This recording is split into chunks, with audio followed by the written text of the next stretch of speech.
A very good afternoon to you. Welcome to the news at 1 on Dominion Television, Ibadan. I am Pat Aito.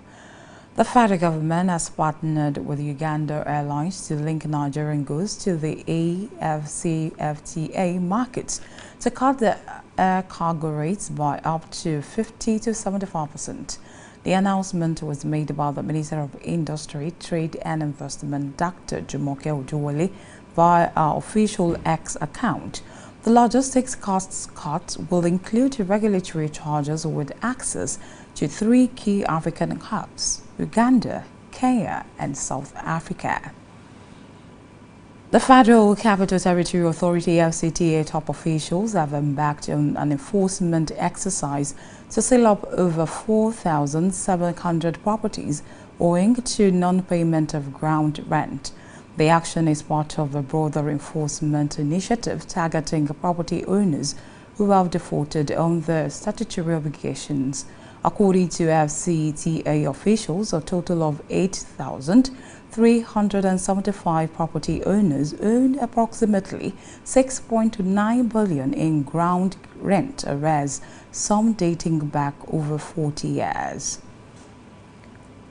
No fewer than 200,000 more candidates crossed the 200 average mark in the Unified Tertiary and Matriculation Examination (UTME) after the recent receipt organized by the Joint Admissions and Matriculation Examination Board (JAMB) following the technical and human errors that tainted the exams. JAMB indicated that after the UTME receipt, the number of candidates who scored below 200 marks decreased from over 1.5 million to 1.3 million. According to JAMB, the new result reflects an improvement in performance compared with previous years since the adoption of the computer-based test CBT format in 2013.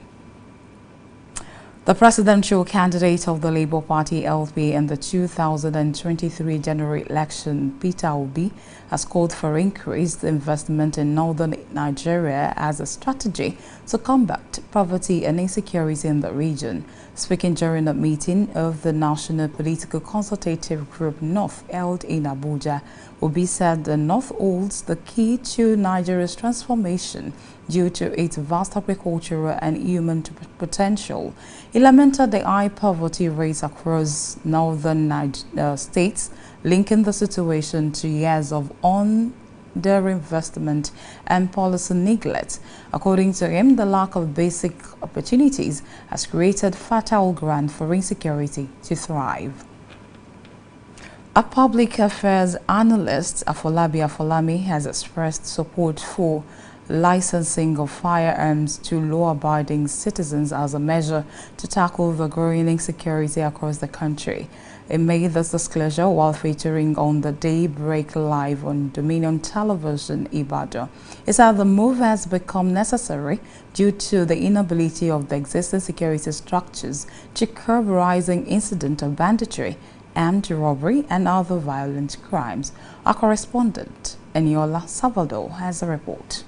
Speaking on the state of insecurity in Nigeria, Afolabi stressed the need for urgent alternative solutions, calling for licensing of small firearms for self-defense, especially in the face of government struggles to provide adequate protection for its citizens. Not every home now have weapons, small arms. Why? Is that what is the constitution?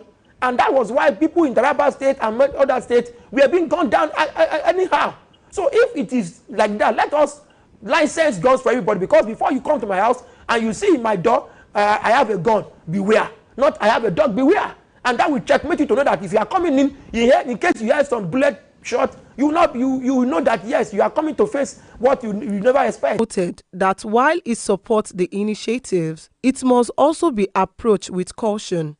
He emphasized that the importance of providing proper training, creating strict regulatory frameworks, and ensuring responsible ownership to avoid misuse. He also advocates for the approval of state policing, stating that recruiting locals who understand their communities will enhance the fight against crime. According to him, federal police officers often lack familiarity with local terrains, limiting their effectiveness.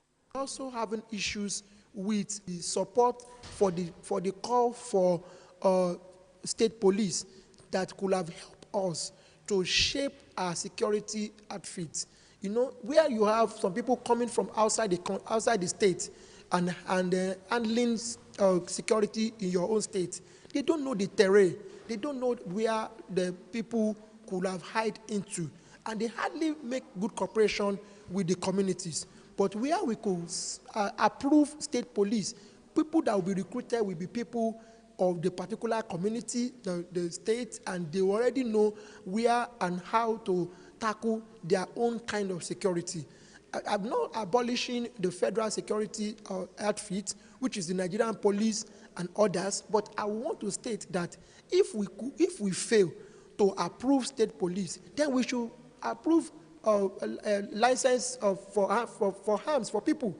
While not calling for the abolition of federal security forces, Afolabi said the government must consider arming responsible citizens or implementing state policing to curb insecurity more effectively. He believes that the presence of licensed firearms in homes will serve as deterrent of criminals who currently attack defenseless individuals. Eniola Salvador, Dominion Television.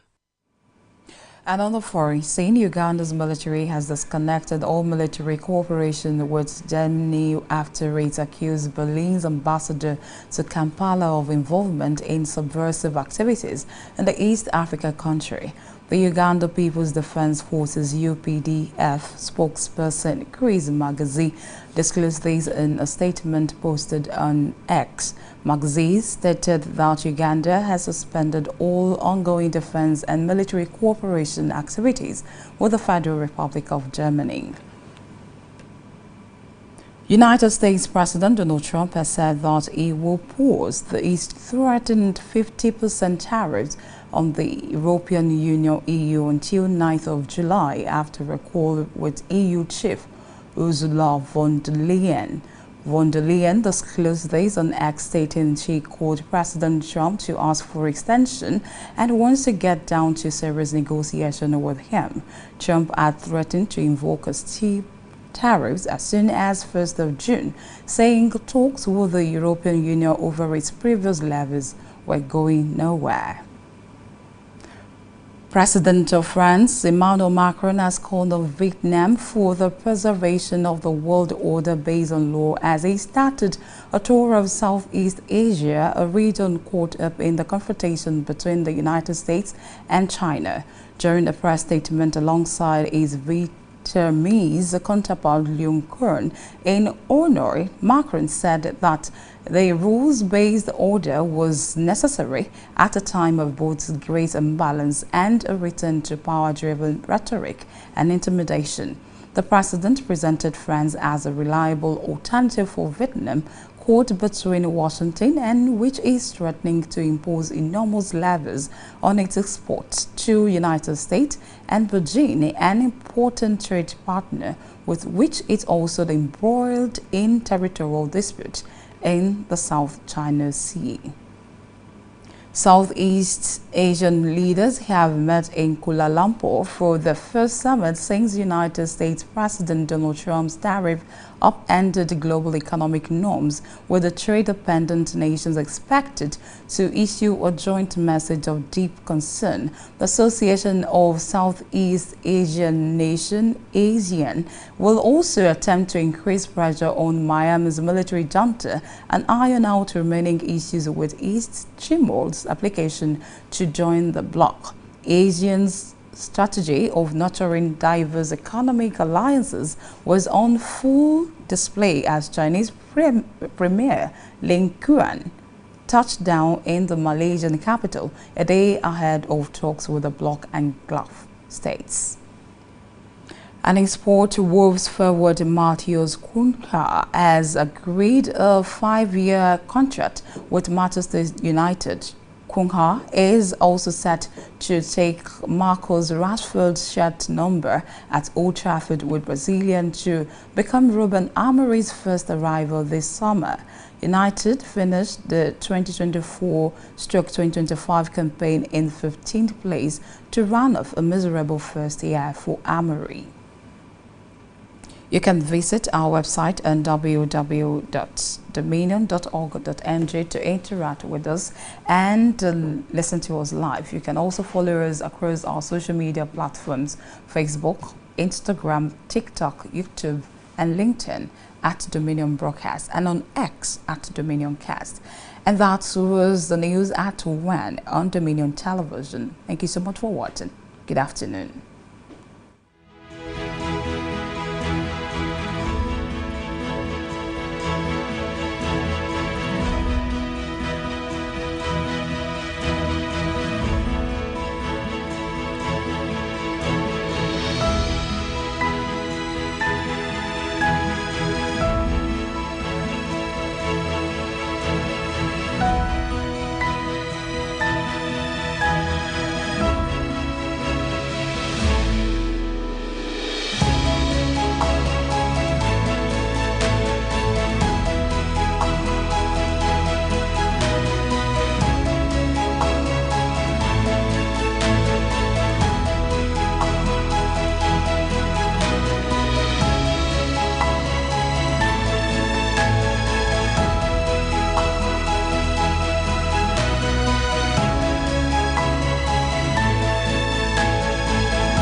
ẹ káàsán o ní gbogbo bíi tẹ́ ti ń wo iléeṣẹ́ móhùnmáwòrán Dominion Television takalẹ̀ ságbègbè Ìyàgànkú nìbàdàn nílé Olúyọ̀lé ìròyìn àgbáyé la mú wá fún yín. Abọ́ládé Sodiq Abíọ́lá lórúkọ mi. Ìjọba àpapọ̀ lẹwa Nàìjíríà ti bẹ̀rẹ̀ àṣepọ̀ pẹ̀lú àwọn iléeṣẹ́ ọkọ̀ òfurufú lórílẹ̀‐èdè Uganda lójúnà àti mú àdínkù bá owó orí ọjà àti owó ìkẹ́rù tí ilẹ̀ yìí ń ná kó tó di pé wọ́n kó ẹrù lọ sí ọjà ilẹ̀ adúláwọ̀ èyí tó mójútó káràkátà láàrin àwọn orílẹ̀-èdè nílẹ̀ adúláwọ̀. Àdínkù tó ṣeéṣe kó dé bá owó tìjọba orílẹ̀-èdè yìí ná iná ni yóò wáyé láàrin ìdá 50 sí ìdá 45 50 to 75%. Alákòóso iléeṣẹ́ tó mójútó ọ̀rọ̀ iléeṣẹ́ ọ̀rọ̀ okòwò àti ìdásẹ́sílẹ̀ nílẹ̀ yìí ọ̀mọ̀wé Jùmọ̀kẹ́ Odúwọlé ló fìdí ọ̀rọ̀ náà múlẹ̀ nínú àtẹ̀jáde kan tó fi léde lójú òpó ayélujára àti X. Ó wá jẹ́ ó di mímọ̀ wípé àdínkù owó ọjà tíjọba àpapọ̀ orílẹ̀-èdè yìí ń kó wọlé sí àwọn orílẹ̀-èdè míì nílẹ̀ adúláwọ̀ ó ní yóò ṣe àǹfààní fún wa ò ní àwọn orílẹ̀-èdè bíi orílẹ̀-èdè Uganda, orílẹ̀-èdè Kenya àti orílẹ̀-èdè South Africa. Àwọn tí wọ́n jẹ́ lọ́gàálọ́gàá lẹ́nu iṣẹ́ ọba lólùlùlẹ̀ wa Àbújá wọ́n ti jẹ́ ó di mímọ̀ wípé iléeṣẹ́ ìjọba Àbújá ó ní wọ́n ti gùn lé ìgbésẹ̀ kànńpá kan o èyí tí wọ́n fi ti àwọn ilégbèé tó tó bí 4,000 àti 500 pa 4,700 properties láwọn agbègbè kan tó ṣe pàtàkì nílùú Àbújá lẹ́yìn tí àwọn onílé ọ̀hún kùnà láti san owó ilẹ̀ tí wọ́n yá tí wọ́n kọ́ ilé ọ̀hún sí fún ìjọba ìlú Àbújá. Ìròyìn fi ìdí ẹ̀ múlẹ̀ wípé ó kéré tán àwọn tó jẹ́ onílé eléyìí tí wọ́n lé ní 8,000 àti 450 8,375 ó ní wọ́n kùnà láti san owó tí ń lọ bíi bílíọ̀nù 6 náírà ó gbé tòǹdó kan pọ̀n 6 bílíọ̀nù 6 náírà ó lé 6.9 bílíọ̀nù eléyìí tó yẹ kí wọ́n san gẹ́gẹ́ bí owó ya ilẹ̀ tí wọ́n kọ́ lílé lórí láti bí 40 ọdún sẹ́yìn. Kò dín ní àwọn akópa tó tó bí 200,000 eléyìí tí wọ́n ṣe dáadáa fakọyọ níbi ìdánwò àtúnjókòó ti àṣewọlé sáwọn ilé ẹ̀kọ́ gíga gbogbo nílẹ̀ wa Nàìjíríà JAMB tó wáyé o. Wọ́n jẹ́ ó di mímọ̀ wípé àwọn tó lé ní 200,000 nínú àwọn tó jókòó ṣe ìdánwò náà ó ní wọ́n gba máàkì tó lé nígbà níye 200. Àjọ JAMB ló fi ọ̀rọ̀ náà léde lónìí lójú òpó ayélujára wọn. Wọ́n wá sọ di mímọ̀ wípé àdínkù ti dé bá bí àwọn akẹ́kọ̀ọ́ ṣe kùnà níbi ìjókòó àkọ́kọ́ o torí pé àwọn akẹ́kọ̀ọ́ tó tó bí 1,500,000 ni wọn kò gba máàkì tó tó 200 nínú ìjókòó àkọ́kọ́ látàrí àwọn àṣemáṣe àti àìgúnrégé kan eléyìí tí wọ́n pé wáyé nínú ìdánwò ọ̀hún. Àmọ́ ní báyìí àdínkù ti wá dé bá àwọn akẹ́kọ̀ọ́ tó tó bí 1,500,000 èyí tí wọ́n gba máàkì tó tó 200 pẹ̀lú bí àwọn tó tó bí 1,200 ó lé díẹ̀ ṣe ti gba máàkì eléyìí tó tó 200 báyìí. Àpapọ̀ àwọn akẹ́kọ̀ọ́ tó wá kùnà tí wọn kò gba máàkì tó tó 200 ni wọ́n wá ń lọ bí 1,000,000 1.3 million báyìí. Bẹ́ẹ̀ gẹ́gẹ́ àjọ JAMB jẹ́ ó di mímọ̀ wípé ìdánwò tọdún ní ó náà ni wọ́n ṣe àṣeyọrí púpọ̀ níbẹ̀ o tán bá gbé sẹ́gbẹ̀ẹ́ àwọn ìdánwò tí wọ́n ti ń ṣe bọ̀ láti ọdún 2013 tí àjọ JAMB ti ṣe àmúlò ìlànà ìdánwò ẹ̀rọ ayárabíàṣá CBT. Olùdíje sípò ààrẹ lábẹ́ àsíá ẹgbẹ́ òṣèlú Labour Party Peter Obi ìyún lọ́dún 2023 iná ni ó ti ṣàlàyé o wípé ìjọba àpapọ̀ orílẹ̀-èdè yìí kò bìkítà lórí àwọn èèyàn tí ń bẹ lápá àríwá alẹ̀ yìí ó léyìí ló sì fa ìwà àti ìṣẹ̀lẹ̀ òṣì àti ìṣẹ́ eléyìí tó ti mú wọn lómi kọjá bó ti yẹ lápá àríwá orílẹ̀-èdè Nàìjíríà. Peter Obi ló sọ̀rọ̀ yìí di mímọ̀ níbi ìpàdé kan tó rọ̀ mọ́ ti àwọn olóṣèlú tó wáyé nílùú Àbújá lánàá òde yìí. Peter Obi jẹ́ ó di mímọ̀ wípé òṣì àti ìṣẹ́ tó bá wọn múlẹ̀ bí ẹ̀gbẹ́sọ lápá àríwá alẹ̀ yìí kò sẹ́yìn bí ìjọba ò ṣe yà sí ọ̀rọ̀ ìdásẹ́sílẹ̀ àti àwọn ètò ọ̀kan òjọ̀kan tó lè mú ara tùlú ní agbègbè ọ̀hún. Ó wá fi kún wípé ìpèníjà ètò ààbò eléyìí tó di tọrọ fọ́nkálẹ̀ lápá àríwá alẹ̀ yìí èló wáyè látara àìṣe àmúlò àwọn ohun mèremère eléyìí tí Elédùà fi jìn kí wọn lápá àríwá alẹ̀ yìí láti fi pèsè iṣẹ́ fún àwọn ọ̀dọ́ tí ò ríṣẹ́ ṣe àti àwọn èèyàn míì eléyìí tí wọn ò rí ọwọ́ fi orí tó nǹkan láwùjọ apá àríwá ilẹ̀ wa Nàìjíríà.